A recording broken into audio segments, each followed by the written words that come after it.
Iniciando o nosso vídeo sobre o Vigia 11, esse que é o Fiagro da Valor Investimentos. A gente já fez live aqui com o gestor no canal, tá aqui no card para você acompanhar. Bora então falar desse relatório gerencial de outubro de 2022 e claro, aqueles insights muito importantes que você só vê aqui no Vai Pelos Fundos. Tenho certeza que você vai curtir demais acompanhar esse vídeo até o final, então fica realmente até o final. Se você não tem o costume de acompanhar nossos vídeos até o fim, tem um resuminho muito importante. Então vamos lá, o fundo encerrou aí outubro com 81% do seu PL alocado em CRA distribuídos em 21 ativos. No dia 24 de outubro foi publicado aí o anúncio de encerramento da última oferta, terceira emissão de cotas. Eles conseguiram captar 360 milhões de reais, valor muito grande. Teve lote adicional. Então o fundo chega aqui a 705 milhões de reais de PL, demonstrando comprometimento com a alocação rápida na terceira emissão de cotas. Todos os recursos do direito de preferência, 99 milhões de reais, foram alocados em CRA no dia seguinte. Então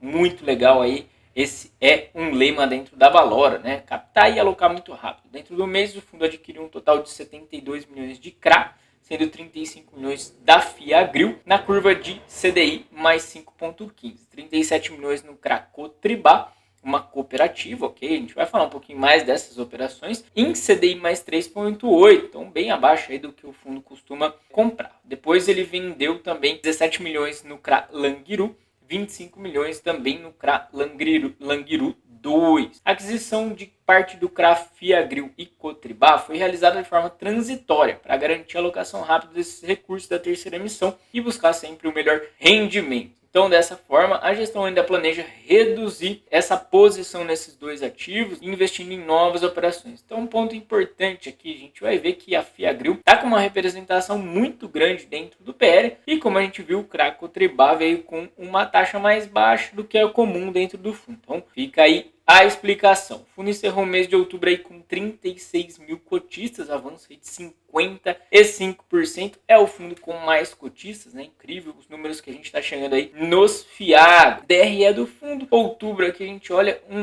um total de receita de 9,3 milhões de reais. O grosso, claro, aí vindo de CRA, 8,3 milhões de reais. Também teve um resultado interessante aí de 480 mil em negociação desses CRAs. A gente vê que não é muito forte do fundo aí da negociação dos CRAs, Em 38 milhões que ele fez de resultado em 2022, só 1 milhão vindo aí da negociação de CRA, porém pode ser também uma forma do fundo ganhar dinheiro cada vez que ele vai crescendo, pode também tradar esses papéis. Despesas não recorrentes, 871 mil reais, eles dizem, são despesas juros de operações de exercício de compromisso de recompra de CRAs vendidos. Então fizeram basicamente aí uma operação compromissada, venderam esses CRAs com o compromisso de recompra, claro, uma forma também de fazer melhor alocação, trazer um recurso de repente que já está direcionado para um pipeline histórico de rendimento do fundo, claro, muito bom, passaram aí tranquilo do CDI.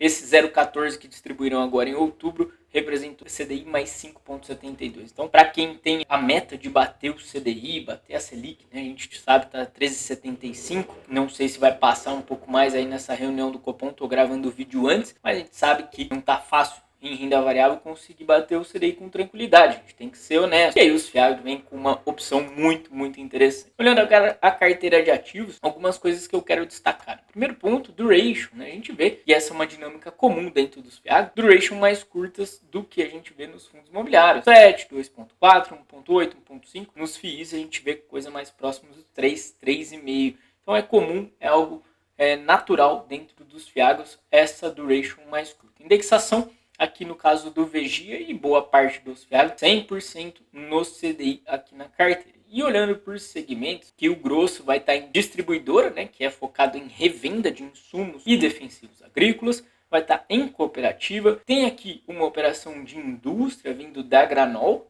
Vou falar um pouquinho mais dessas operações. E tem também uma operação do setor sucro-alcooleiro, usina Santa Fé. Marquei aqui o CRA Rodoil, o CRA Rodoil, que embora esteja marcado como distribuidor aqui, acho que seria legal, tá um pouquinho diferenciado, porque a Rodoil é uma empresa voltada aí para distribuição de combustíveis, Não é tão focado, então, nos outros distribuidores que aí seriam mais revenda, que acho que eles poderiam mudar essa denominação. E ainda temos aqui 132 milhões de reais no caixa, são 19%. E fechando aqui a análise da carteira, um ponto importante que a gente tem que observar aqui é a concentração em alguns devedores, né? Então, só que na Cotribá a gente tem 17,79% e aqui na Fiagro praticamente 30% do PL. Então, são concentrações muito relevantes. Quando a gente vê isso, a gente tem que olhar com mais carinho esses devedores, entender melhor essas operações. E ele teve uma diluição muito boa, tá? Até é importante a gente observar esse esforço da gestão. A Bela Agrícola, que está aqui hoje com 6,4% no PL, por exemplo, chegou a representar 40% do PL, né? Em março, abril, tá? Ele tinha uma representação muito grande. Então é importante a gente perceber. O próprio Anguiru aqui, que a gente viu ele fazendo vendas, né, nesse mês de outubro, também teve uma representação muito grande. Então, agora deve trabalhar de fato nessa diversificação e sempre que você vir, né, operações tão relevantes dentro da carteira, é interessante a gente pensar, conhecer melhor desses segmentos e desses devedores e no final vou falar um pouquinho mais deles, né? Olhando aí para a exposição geográfica da carteira, hoje o fundo já tem uma posição em 11 estados diferentes, legal. Corre o risco, né, geográfico de forma bastante diversificada. Taxa de juros aqui da carteira, realmente uma taxa média muito elevada, CDI mais 5,5%, certamente aí está entre os maiores fiagros em termos de carteira, né? A gente tem um spread muito relevante. Olhando agora a alocação por segmento, a gente tem uma concentração aqui em distribuidora, 50%, depois quase 40% em cooperativa. E eles dizem aqui, né, que o fundo tem essa maior exposição nos segmentos de cooperativa e distribuidoras, porque eles são aqueles segmentos que financiam, né, financiam o produtor rural, de certa forma, que estão mais próximo. Inclusive na live com o gestor, ele disse, né, que o foco dele é realmente trabalhar com esses segmentos, ok? É o que ele mais conhece, lembrando que são setores que têm margens um pouquinho inferiores, margens um pouquinho menores. E por fim, claro, eles colocam aqui, né? A gestão irá trabalhar para aumentar a diversificação nos próximos meses. Então vamos acompanhar. Vigia hoje é um fundo que eu chamo de setorial, né? Ele trabalha com revenda e cooperativa, nitidamente esse é o foco do fundo. A gente tem alguns fundos que trabalham dessa forma, né? O FGAA11 é um fundo voltado para o setor sucroalcooleiro, o EGAF11 voltado para revendas, o RZAG voltado para produtor rural. Então é de fato um fundo mais setorializado, já outros buscam mais, né, prezam mais pela diversificação. Olhando agora um pouquinho das operações, né, falando aqui do Bela Agrícola, operação lastreada em debêntures obtidas aí pela Bela Agrícola, que é uma distribuidora de insumos que tem forte atuação aqui nos estados do sul. Olhando para as garantias, cessão fiduciária de direitos creditórios decorrentes de contratos de vendas de insumos agrícolas junto a tradings multinacionais. Então, eles têm esse contrato. Também tem a fiança aqui da Landco, administradora de bens imóveis, né, uma empresa que é integrante do grupo. Sempre a gente vai ver fiança ou aval nessas operações e raramente a gente vai ter aí imóveis, né, a famosa garantia real. O Cracotrizel, operação lastreada em CPR financeira emitida pela cooperativa Tritícola CPense, né, Cotricel. Copeavi, operação lastreada em CPR financeira da cooperativa agropecuária do Centro Serrano, no Espírito Santo. Coagrisol também, CPR financeira da cooperativa Coagrisol. E aí a gente tem o CRA Rodoil, que eu falei para você, lastreado em debêntures emitidas pela Rodoil Distribuidora de Combustíveis. CRA Langiru, que também é uma CPR financeira e, no caso, também uma cooperativa. E fugindo um pouquinho aí desse portfólio, a operação de CPR financeira emitida pela Granol Indústria. Então aqui a gente tem processamento e comercialização de biocombustível e grão, né? Focado aí no biodiesel de soja, ok? E a Fiagro, a operação mais importante, mais representativa dentro do portfólio aí, lastreada em notas comerciais emitidas pela Fiagro, distribuidora de insumos aí mais focada no Centro-Oeste, mas tem uma representação dentro do território nacional como um todo. E fechando, né, tem aqui a operação também lastreada em CPR pela usina Santa Fé. Então aqui a gente tem uma empresa do setor sucroenergético. Então partindo para aquele resumo a gente não tem mais tanto o que falar de Vigia, é basicamente isso, mas no resumo a gente vai trazer uns insights legais. Primeiro, né, o maior Fiagro em termos de cotista, 36 mil cotistas, né? Se o Vigia hoje fosse um fundo imobiliário, ele estaria entre os 70 maiores FIIs, mesmo com apenas 10 meses de negociação em bolsa. Então é uma marca muito relevante, uma marca muito importante. Em termos de PL, é o segundo maior, como eu estava falando para vocês, né? Esses 705 milhões, marquei aqui 705 milhões atrás do KNCA, também estaria entre os 70 maiores FIIs. Olha que interessante, né? Ele estaria aí à frente de outros FIIs muito relevantes e antigos, né? MGFF, o próprio Becri, um fundo com mais de 10 anos aí, fundo de papel da Banestes, ou o RCRB, um fundo de lajes corporativas lá da Hilbert. Terceiro ponto que eu trouxe, né? O gestor conhece do agro, né? Como eu falei para vocês, a gente fez uma live e de fato a gente consegue perceber que ele conhece muito, foi diretor de crédito do banco da Cargill, o maior trading de grãos do mundo. E o foco dele, ele já trouxe para a gente, vai prezar por originação e alocação rápida. O foco desse fundo também, segundo o gestor, é financiar quem financia o agro. Por isso, embora ele busque alguma diversificação nos elos, né, nos elos da cadeia do agro, a concentração vai estar em cooperativas e revendas, e é aquilo que a gente chama de crédito pulverizado, sem estar muito exposto a uma única quebra de safra, né?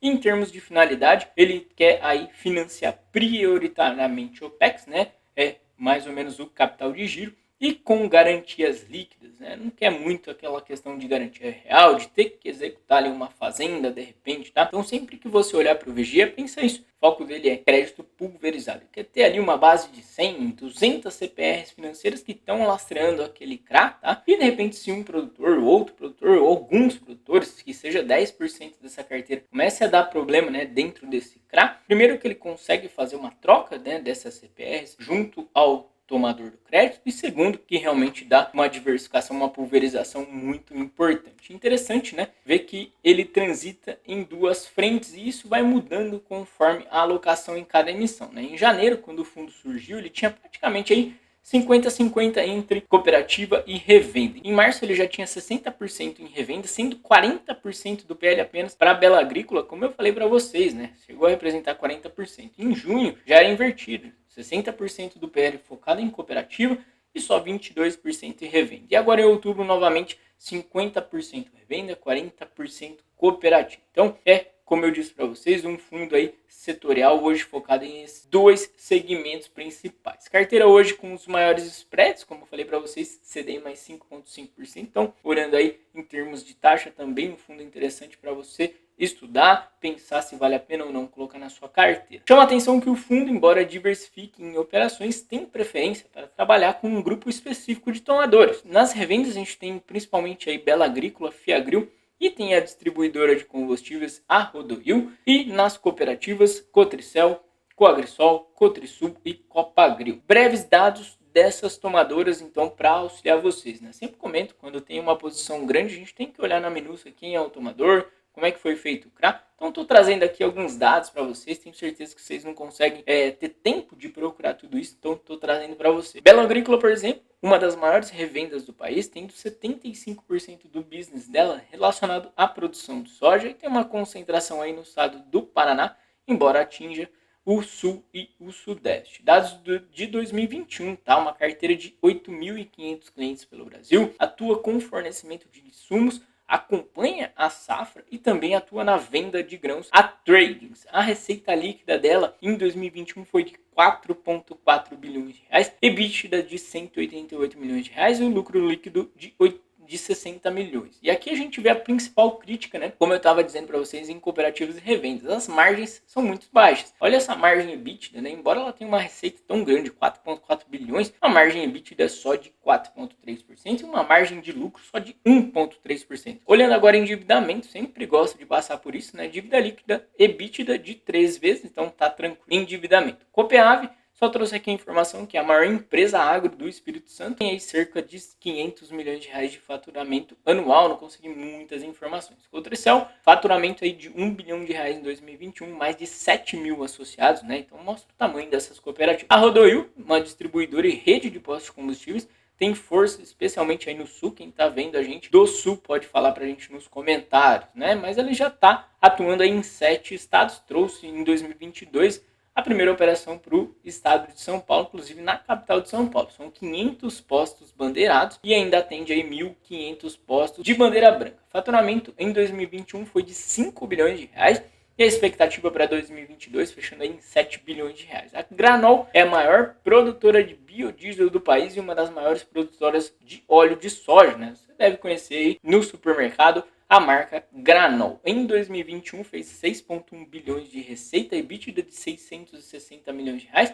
É uma margem de 11%, melhor, né, do que essas margens que a gente viu nas revendas. Lucro líquido de 334 milhões de reais, então margem de lucro já cai bastante, 5,5%. Dívida líquida de 2,6 vezes, dívida líquida EBITDA, né? Então, tranquilo também o endividamento dela. E a Fiagro, claro, a maior operação, uma das maiores revendas do país, e que possui também unidade de beneficiamento e armazenagem de grãos. E ainda produção de biodiesel. Então ela tem 3 ramos, 3 atividades principais, né? Desde 2016 pertence a uma trading chinesa. 2017, 2018 passou bastante dificuldade e reverteu esses resultados, né? Em 2019 já teve 2,3 bilhões de faturamento, 3,3 bilhões em 2020 e 4 bilhões de reais agora em 2021. E pessoal, o que eu tinha para falar de Vigia 11 era isso. Espero que você tenha curtido. Peço seu like, peço seu comentário. Isso é muito importante para o nosso vídeo, para o YouTube entender que esse conteúdo é relevante. E claro, se você precisar de ajuda especializada, conta com o nosso serviço, entre em contato, a gente está disponível para você com consultoria especializada. Temos ajudado realmente muitas pessoas que vêm aí com a carteira com alguns problemas ou até vem com uma carteira já redondinha, mas tem algumas dúvidas, alguns receios. De repente, se é o seu caso também, não tem com quem conversar, marca essa reunião com a gente, vai ser muito bacana. Podemos te ajudar aí a conquistar ainda mais, né? Tornar essa carteira ainda melhor, especialmente em Fiagro, que é onde a gente está especializado e que tem pouco conteúdo. Então, vamos te ajudar aí a colocar CDI mais dentro dessa carteira. Um grande abraço e até a próxima, se Deus quiser.